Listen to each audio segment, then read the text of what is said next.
meron po akong ipapakita na video clips. So, bali free energy po ito. Sasabihin po natin kung legit or hindi. At kayo na rin po yung humusga. Yan po, base sa nakita natin na to, ito po isang legit na free energy. Yan, no? Meron siyang motor na belt drive po tawag dyan, no? Yan, yung dalawa sa gilid. Tapos yung malaking na yan, yun po yung alternator. Nagbibigay ng 220 volts. Ayan, no? So meron siyang dinamo na malaki sa gitna, yun ng free wheel niya. Ayan, ang galing, no? Legit po yan. Ayan pa yung isa. Yan, no? Ang dami ng free wheel niya, apat. Mabigat po yan, no? Sumasabay sa ikot. Sumasabay sa ikot ng alternator. Alternator po yan, yung malaki na yan, yung kulay blue. Ayan, tapos naman yon, yung malaki na yon na motor na drive belt na 1 horsepower, yan po ay starting lang, no?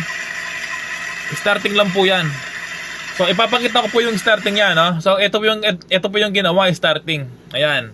So unang step, ilalagay po yan sa 220 volts na supply. Ayan, para gumana po.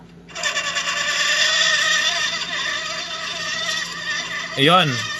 Galing na. 220 volts po yan. Kapag gumana na, lumakas na po yung ikot. Ayan, no? Lumakas na yung ikot kasama yung alternator.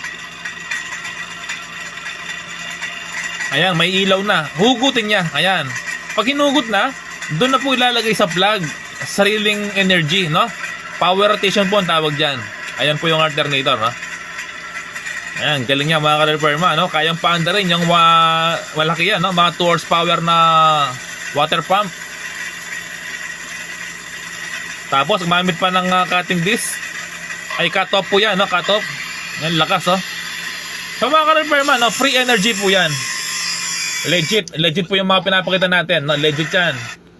So ito po yung hindi legit, no? Fake po yan. Ayan, so bali ginawa ko na rin po yan.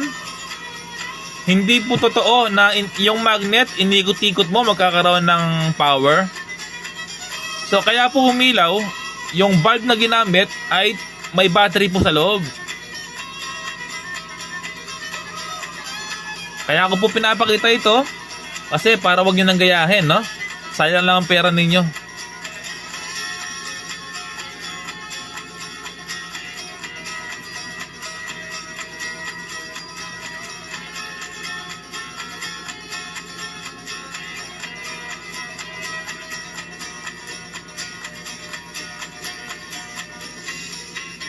Yan, no? Ganda ng pagkakagawa, no? Sayang lang yan. Gagawa po kayo ng ganyan, masasayang ang pagod ninyo, effort ninyo. Hindi lang yun, no? Yung pera, bibili kayo ng wire, bibili kayo ng receptacle. Yan mga ka-repairman, no?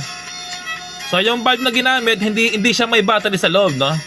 220 volts po yan. Pero sa ilalim, meron pong wire nakakonek. May hidden wire po yan, no?